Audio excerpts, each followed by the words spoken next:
नमस्कार जोहार, आपका स्वागत है खबर छत्तीसगढ़ में। तो आइए जानते हैं छत्तीसगढ़ के हर छोटे बड़े शहर से 25 फटाफट बड़ी खबरों को। इससे पहले यदि आप वीडियो को लाइक नहीं किए तो लाइक कर दीजिए और चैनल में नए हैं तो चैनल को सब्सक्राइब कर लीजिए। और आप वीडियो को कहां से देख रहे हैं कमेंट बॉक्स में हमें जरूर बताइए। किसानों पर महंगाई की मार, दलहन तिलहन के बीजों की दर बढ़ी, धान ने भी दिखाया दम। जो खरीफ सत्र 2025 में अनाज दलहन तिलहन आधार प्रमाणित बीजों की दर में वृद्धि कर दी गई है। वह शासन से निर्धारित दर के अनुसार धान मोटा में 150 रुपये प्रति क्विंटल की बढ़ोतरी की गई है। वह सत्र 2024 में मोटा धान 3400 रुपये प्रति क्विंटल व सत्र 2025 में 3550 रुपये प्रति क्विंटल के साथ पतला धान में 130 रुपये की बढ़ोतरी की गई है। वहीं 2025 में पतला धान 4030 रुपये प्रति क्विंटल में प्रदाय किया जाएगा। वह बीज निगम से जारी मूल्य में निर्धारित धान सुगंधित की दर 150 रुपये की बढ़ोतरी के साथ 4650 रुपये प्रति क्विंटल, कौदा 7300 रुपये प्रति क्विंटल, रागी में सर्वाधिक 1100 रुपये प्रति क्विंटल की बढ़ोतरी की गई है। वहीं सत्र 2024 में रागी प्रति क्विंटल 3400 रुपये और सत्र 2025 में 45 रुपये प्रति क्विंटल निर्धारित किया गया है। अनुसूचित जाति से हटाए जाएंगे धर्म परिवर्तन करने वाले आदिवासी, सीएम ने कहा नहीं मिलेंगे कोई लाभ, जल्द लागू होगा सख्त कानून। छत्तीसगढ़ सरकार धर्मांतरण के मुद्दों को लेकर सख्त हो गई है। रविवार को राज्य के मुख्यमंत्री विष्णुदेव साय ने कहा कि उनकी सरकार राज्य में आदिवासियों एवं अन्य लोगों के अवैध धर्म परिवर्तन को रोकने के लिए एक नया सख्त कानून लाएगी। मैं सीएम विष्णुदेव साय ने कहा कि ऐसे आदिवासियों को अनुसूचित जनजाति की श्रेणी से हटाना भी जरूरी है। मैं जो लोग धर्म परिवर्तन करते हैं, उन्होंने कहा कि इससे धर्म परिवर्तन को रोका जा सकेगा। वहीं मुख्यमंत्री ने कहा भारत एक देश से धर्मनिरपेक्ष देश है। एक व्यक्ति की आस्था और विश्वास के अनुसार उसने कोई भी धर्म अपनाए जाने में कोई दिक्कत नहीं है, लेकिन कुछ लोग शिक्षा और अन्य सुविधाएं उपलब्ध कराने का लालच देकर और उन्हें भ्रमित कर उनका धर्म परिवर्तन करा रहे हैं, विशेष रूप से गरीबों का। मैं समझता हूं कि यह गलत है और यह नहीं होना चाहिए। यदि धर्मांतरण करने वाले ऐसे आदिवासियों को अनुसूचित जनजाति की सूची से बाहर कर दिया जाए तो यह रुक जाएगा। छत्तीसगढ़ के इस शहर में मात्र 1 रुपये में मिल रहा है हेलमेट, विधायक ने की शुरुआत। जब दुर्ग जिले के वैशाली नगर लोगों को अब 1 रुपये में हेलमेट किराए पर मिलेगा। विधानसभा में जिला अध्यक्ष पुरुषोत्तम देवांगन, भाजपा के वरिष्ठ नेता शंकर लाल देवांगन ने सुपेला, वैशाली नगर, कोहका और कैंप मंडल अध्यक्षों के साथ हेलमेट बैंक का फीता काटकर उद्घाटन किया। विधायक रिकेश सेन ने कहा कि लोगों की सुरक्षा को ध्यान में रखते हुए इसकी शुरुआत हुई है। नक्सलियों के आईईडी एक्सपर्ट्स बिछा रहे थे बम का जाल, पुलिस को देखते ही भागने लगे, घेराबंदी कर जवानों ने दबोचा। छत्तीसगढ़ के नारायणपुर के जंगल में नक्सलियों की बड़ी साजिश को जवानों ने नाकाम कर दिया। यहां जवानों को नुकसान पहुंचाने के लिए आईईडी एक्सपर्ट से कुकर आईईडी लगा रहे थे। वहीं इन नक्सलियों को पुलिस ने रंगे हाथ दबोच लिया। वहीं इनके पास से कुकर आईईडी और डेटोनेटर भी बरामद किया है।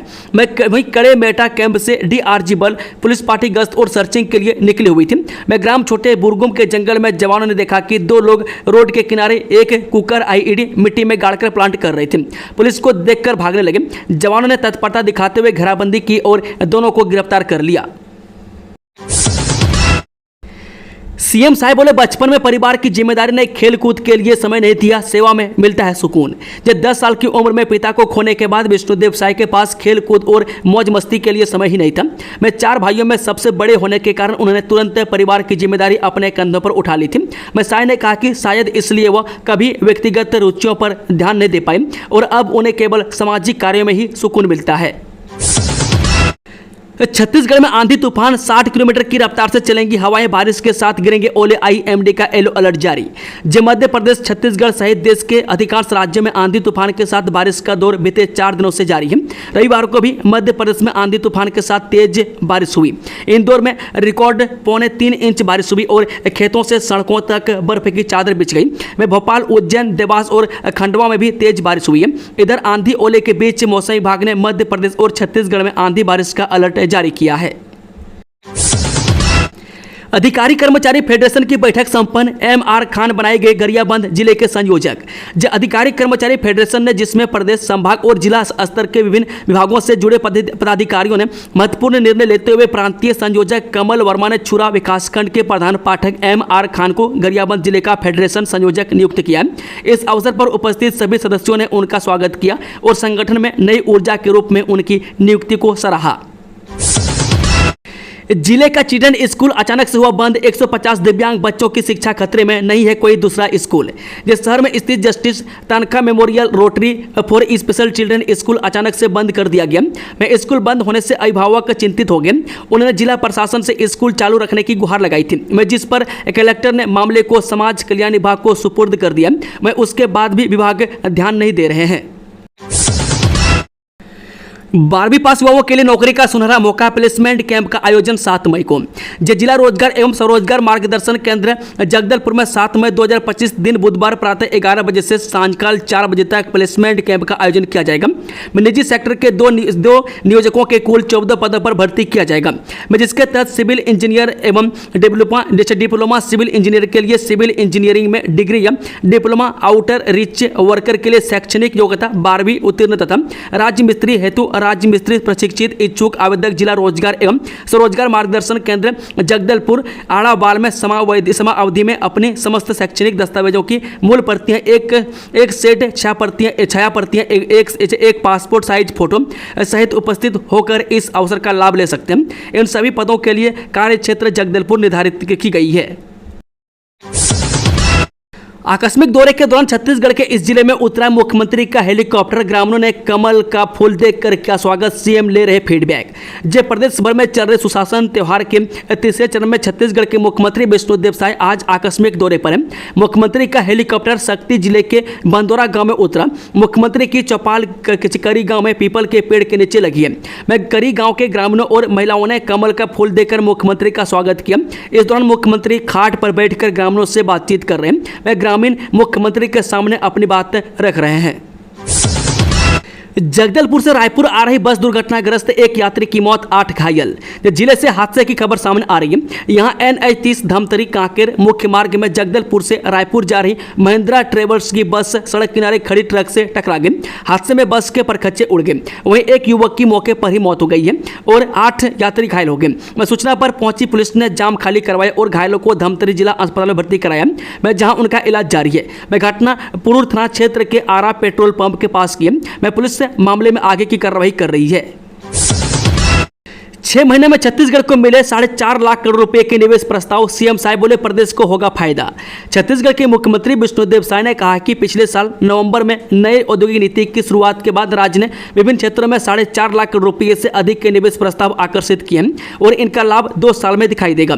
वह साय ने रविवार को दिए एक इंटरव्यू में यह भी दावा किया है कि उनकी सरकार ने कांग्रेस सरकार के कार्यकाल में व्याप्त गड़बड़ियों और भ्रष्टाचार पर लगाम लगा दी है, जिससे राज्य का राजस्व संग्रह बढ़ा है। साय ने कहा कि हमारी नई औद्योगिक नीति को पेश हुए 6 महीने से ज्यादा नहीं हुई है और इतने कम समय में हमें 4.5 लाख करोड़ रुपए से ज्यादा के निवेश प्रस्ताव मिले हैं। मरवाही वन मंडल में 8 लाख से अधिक का फर्जीवाड़ा उजागर, रेंजर और अधिकारी पर गंभीर आरोप। छत्तीसगढ़ के वन विभाग में एक बड़ा वित्तीय घोटाला सामने आया।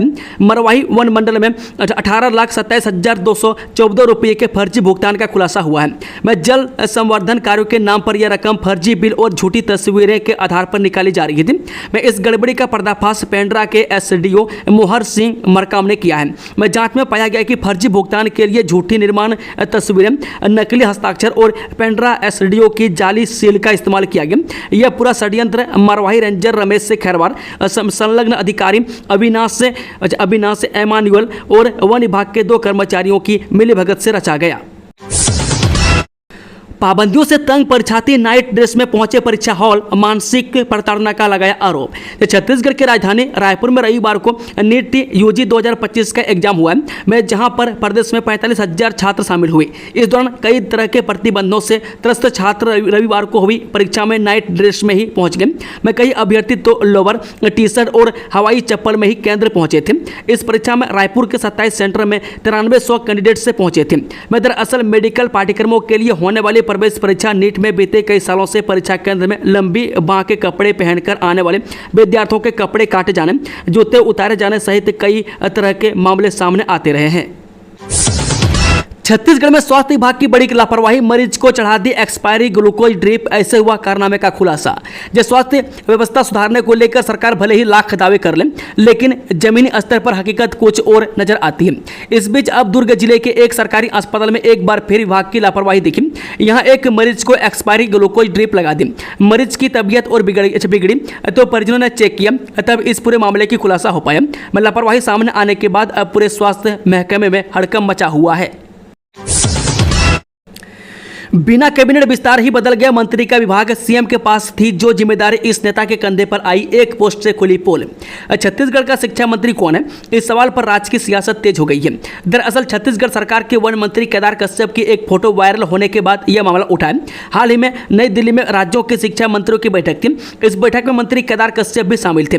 केदार कश्यप के सामने जो नेम प्लेट लगा था उसमें लिखा था छत्तीसगढ़ के शिक्षा मंत्री। इसी को लेकर कांग्रेस ने सवाल किया। कांग्रेस के बयान पर केदार कश्यप ने पलटवार किया है। केदार कश्यप 2 मई नई दिल्ली में आयोजित बैठक में शामिल होने गए थे। इस दौरान उन्होंने अपने सोशल मीडिया एक्स पर एक फोटो पोस्ट करते हुए लिखा, आज नई दिल्ली में राष्ट्रीय शैक्षिक अनुसंधान और प्रशिक्षण परिषद की 59वीं जनरल काउंसिल की बैठक में सम्मिलित हुआ। केंद्रीय शिक्षा मंत्री धर्मेंद्र प्रधान की अध्यक्षता में आयोजित इस बैठक में शिक्षा को बेहतर बनाने की दिशा में कई अहम मुद्दों पर सार्थक चर्चा हुई। नहीं खुलेगी शराब दुकान, ग्रामीणों ने किया विरोध प्रदर्शन, हजारों महिला पुरुष हुए एकजुट। छत्तीसगढ़ के दुर्ग ग्रामीण विधानसभा क्षेत्र के खाड़ा में नई शराब दुकान खोले जाने को लेकर ग्रामीण लामबद्ध होकर विरोध कर रहे हैं। ग्राम पंचायत खाड़ा व आश्रित ग्राम रुद्रा के हजारों महिला पुरुष ने नई शराब दुकान खोले जाने के विरोध में रविवार को रैली निकालकर जमकर प्रदर्शन किया। सरपंच नंद कुमार साहू व ग्रामीणों से मिली जानकारी के अनुसार भाजपा के पुराण देशमुख ने जिला कलेक्टर को मांग पत्र सौंपकर ग्राम खाड़ा में नई शराब दुकान खुलवाना चाहते हैं। जनपद पंचायत से ग्राम पंचायत खाड़ा में एनओसी के लिए पत्र आया, जिसकी जानकारी होने पर ग्रामीणों ने विरोध शुरू कर दिया। ग्रामीणों ने सर्वसम्मति से निर्णय लिया कि किसी भी परिस्थिति में गांव में नई शराब दुकान खोलने नहीं दी जाएगी। राज्य में मुसाफिरों का बनेगा डेटाबेस, गरियाबंद पुलिस और जनप्रतिनिधियों की बैठक में लिया गया अहम फैसला। गरियाबंद पुलिस अधीक्षक निखिल राखेचा के निर्देशन और एसडीओपी निशा सिन्हा के मार्गदर्शन में थाना राज्य में आज एक अहम बैठक आयोजित की गई। बैठक में नगर पंचायत राज्य के सभी जनप्रतिनिधियों एवं अधिकारियों की उपस्थिति रही, जिसमें थाना प्रभारी निरीक्षक अमृत लाल साहू ने मुसाफिर यानी कि अजनबी रोल का CCTNS के माध्यम से डेटाबेस तैयार करने की योजना पर चर्चा की। इस पहल के तहत नगर पंचायत के सभी वार्ड पार्षदों को निर्देशित किया गया कि वे अपने अपने वार्ड के क्षेत्र में आने वाले मुसाफिरों की संपूर्ण जानकारी, जिसमें नाम, पता, मोबाइल नंबर, आने जाने की तिथि आदि शामिल हो, संबंधित थाना में प्रस्तुत करें। IPL 2025 के बीच MI का पूर्व खिलाड़ी शिवालिक शर्मा गिरफ्तार, पूर्व मंगेतर से शादी का झांसा देकर किया था रेप। IPL में मुंबई इंडियंस के पूर्व क्रिकेटर शिवालिक शर्मा को पुलिस ने रेप के एक मामले में आज गिरफ्तार कर लिया। शिवालिक पर उनकी पूर्व मंगेतर ने शादी का झांसा देकर रेप करने का आरोप लगाया था। जानकारी के अनुसार शिवालिक के खिलाफ उनकी पूर्व मंगेतर ने दुष्कर्म का मामला दर्ज कराया था। शिवालिक पर आरोप है कि उन्होंने पीड़िता से सगाई की और शादी का वादा कर शारीरिक संबंध बनाए और अब शादी करने से मना कर दिए हैं। IPL के दौरान रिलीज होगा हेरा फेरी 3 का टीजर, एक बार फिर देखेंगे राजू, बाबू भैया और श्याम की आइकॉनिक तिकड़ी। बॉलीवुड की आइकॉनिक कॉमेडी फिल्म हेरा फेरी का तीसरा पार्ट यानी हेरा फेरी 3 अब ऑफिशियली फ्लोर पर आ चुकी है और इसकी जानकारी खुद श्याम यानी सुनील शेट्टी ने दी। मैं अपनी अपकमिंग फिल्म केसरी वीर के प्रमोशन के दौरान खुद सुनील शेट्टी ने बताया कि फिल्म का टीजर शूट हो गया और इसे IPL मैच के दौरान ही रिलीज किया जाएगा।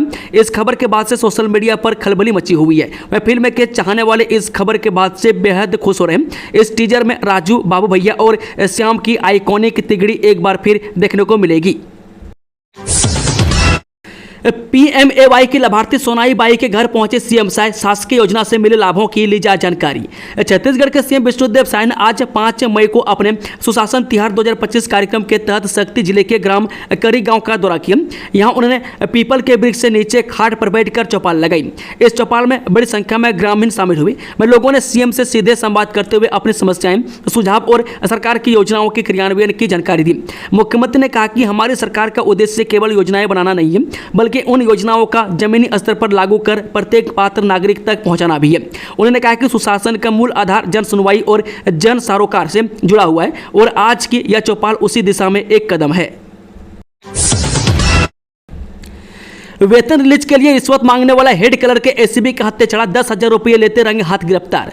रायगढ़ जिले में करसिया विधानसभा के ग्राम हालाहुली के माध्यमिक स्कूल में चपरासी उसुराम केवट से वेतन रिलीज करने के नाम पर रिश्वत मांगने वाले शिक्षा विभाग के हेड क्लर्क के MS फारूकी को एंटी करप्शन ब्यूरो यानी कि एसीबी ने रंगे हाथ गिरफ्तार कर लिया। जानकारी के अनुसार चपरासी उसुराम केवट का वेतन पिछले 3 वर्षों से रुका हुआ था। वेतन भुगतान के लिए उन्होंने हाईकोर्ट का दरवाजा खटखटाया, जहां से भुगतान का आदेश जारी हुआ। इसके बावजूद हेड क्लर्क MS फारूकी ने वेतन रिलीज करने के लिए 20,000 रुपये की रिश्वत मांगी। बाद में 15,000 रुपये पर सहमति बनी। उसुराम ने पहले 5,000 रुपये दिए और मामले की शिकायत बिलासपुर एसीबी से की। छत्तीसगढ़ बोर्ड की हेल्पलाइन नंबर में छात्र पूछ रहे सवाल, टेंशन में हूं, 2 पेपर बिगड़ गए तो क्या करूं। टेंशन में हूं, रिजल्ट कब आएगा, मेरे 2 पेपर बिगड़ गए हैं तो मैं क्या करूं। रिजल्ट को लेकर मुझे घबराहट हो रही है। मेरिट में आने के लिए कितने प्रतिशत चाहिए। 12वीं के बाद करियर के लिए कौन से क्षेत्र का चयन करना चाहिए। कुछ इस तरह के प्रश्न अभी छत्तीसगढ़ माध्यमिक शिक्षा मंडल हेल्पलाइन नंबर में आ रहे हैं। सुशासन तिहार का तीसरा चरण मौके पर होगा समस्याओं का समाधान। जब पूरे छत्तीसगढ़ में सुशासन तिहार के तीसरे फेज की शुरुआत हुई है, महेंद्रगढ़, चिरमिरी, भरतपुर में भी सुशासन तिहार का तीसरा चरण शुरू हो गया।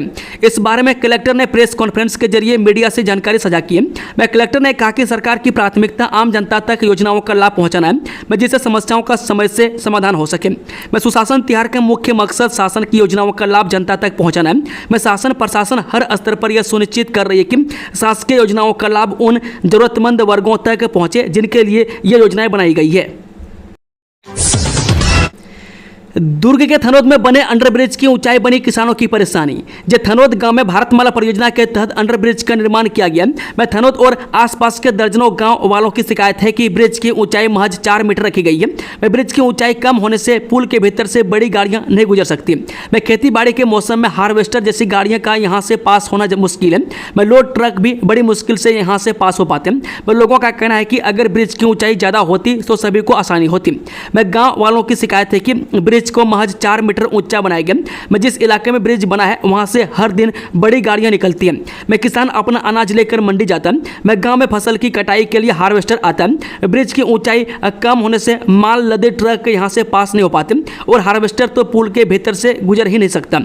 थनोद गांव में कई मूर्तिकार भी रहते हैं जो पर्व त्योहार पर मूर्तियों का निर्माण करते हैं। मूर्तिकारों का कहना है कि वह 4 से लेकर 7 मीटर ऊंची मूर्तियां बनाते हैं। ऐसे में इस ब्रिज से मूर्ति को ले जाना संभव नहीं है, उनके रोजगार पर असर पड़ेगा। मोहम्मद शमी को मिली जान से मारने की धमकी, 1 मेल से मची IPL 2025 में सनसनी। जब भारतीय क्रिकेट टीम के स्टार तेज गेंदबाज मोहम्मद शमी को जान से मार देने की धमकी मिली है। शमी को जान से मार देने की धमकी मेल के द्वारा दी गई है। भारतीय क्रिकेटर जो IPL 2025 में सनराइजर्स से हैदराबाद के लिए खेल रहे हैं, उन्हें रविवार को मेल कर जान से मार देने की धमकी दी गई है। मोहम्मद शमी के परिवार की ओर से इसकी शिकायत पुलिस में कराई गई है।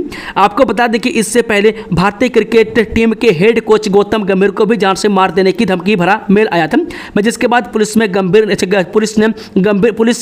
ने शिकायत दर्ज कराई थी और अंत में पुलिस ने आरोपी को पकड़ लिया। लेकिन मेल भेजने वाला व्यक्ति मानसिक रूप से बीमार था। उनके परिजनों ने उसकी बीमारी के बारे में बताया और भारतीय कोच गंभीर से माफी भी मांगी थी। नगर पंचायत के नोटिस ने रुलाया, गरीबों को चुकाने होंगे 10 से 40 हजार तक का टैक्स।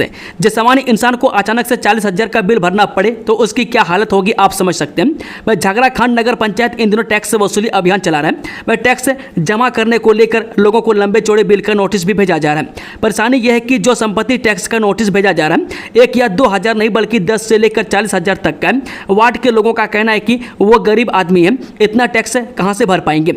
वार्ड के लोगों का कहना है कि झागराखांड में जितने भी लोग रहते हैं वे गरीबी रेखा के नीचे रहने वाले हैं। यहाँ के लोगों को SECL की ओर से बिजली पानी फ्री में दी जाती है। ऐसे में इतना लंबा चौड़ा टैक्स वो कैसे पटाएंगे। लोगों का ये भी कहना है कि यहाँ ज़्यादातर रोजी मजदूर करने वाले लोगों के घर हैं, उनकी रोजमर्रा की ज़रूरतें पूरी नहीं होती। वे हज़ारों रुपये का टैक्स कहाँ से लाकर जमा करेंगे। वार्ड के लोगों ने शासन से नरमी बरतते जाने की मांग की है।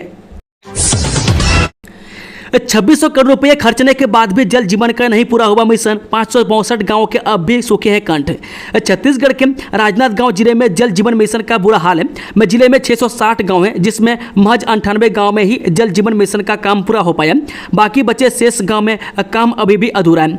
PHE की लापरवाही का खामियाजा ग्रामीण भुगत रहे। इस भीषण गर्मी में PHE की जो लापरवाही है वो ग्रामीणों को भारी पड़ रही है। ग्रामीण क्षेत्र में जल जीवन मिशन का काम अधूरा पड़ा हुआ है। शुद्ध पेयजल उपलब्ध कराने के लिए केंद्र सरकार की यह महत्वाकांक्षी योजना है, जिसे विभाग की लापरवाही के चलते इस महत्वाकांक्षी योजना पर बट्टा लग रहा है। 2009 बैच के 10 IAS अफसरों की संपत्ति हुई सार्वजनिक। देखें कौन है टॉप पर। छत्तीसगढ़ कैडर के IAS अफसरों ने केंद्र सरकार को अपनी संपत्ति की जानकारी दी है। इसके आधार पर 2009 बैच के 10 IAS अफसरों की संपत्ति का लेखा जोखा साझा कर रहे हैं। इस अफसरों के पास गांव के साथ साथ शहरों में भी संपत्ति है। इसके लिए कई अफसरों ने लोन लेकर संपत्ति खरीदी है। वहीं कुछ संपत्तियां विरासत में भी मिली है। भानुप्रतापपुर में सिद्धा नर्मदेश्वर महादेव मंदिर का निर्माण कार्य शुरू। वार्ड क्रमांक 9 में श्रद्धालुओं के सहयोग से बनेगा भव्य मंदिर। जे भानुप्रतापपुर नगर के वार्ड क्रमांक 9 में श्री सिद्धा नर्मदेश्वर महादेव मंदिर का निर्माण कार्य श्रद्धा, भक्ति और उत्साह के साथ प्रारंभ हो चुका है। इस पावन कार्य में सभी श्रद्धालु जनों से तन मन और धन से सहयोग करने की अपील की गई है। बता दें कि मंदिर समिति ने बताया कि जो भी श्रद्धालु मंदिर निर्माण कार्य में सहयोग राशि या निर्माण सामग्री के रूप में योगदान देना चाहते हैं, वे सीधे मंदिर समिति से संपर्क कर सकते हैं। समिति के सदस्यों ने बताया कि मंदिर निर्माण कार्य में श्रद्धालुओं के सहयोग से ही भव्य मंदिर का निर्माण संभव हो पाएगा। दोस्तों, खबरों का सिलसिला समाप्त होता है। अगर जानकारी पसंद आई तो वीडियो को लाइक, शेयर, चैनल को सब्सक्राइब जरूर कर लें और कमेंट बॉक्स में कमेंट करके बताएं कि आप न्यूज़ को किस जिले पंचायत से देख रहे थे। Thank you, all the best. जय हिंद, जोहार छत्तीसगढ़।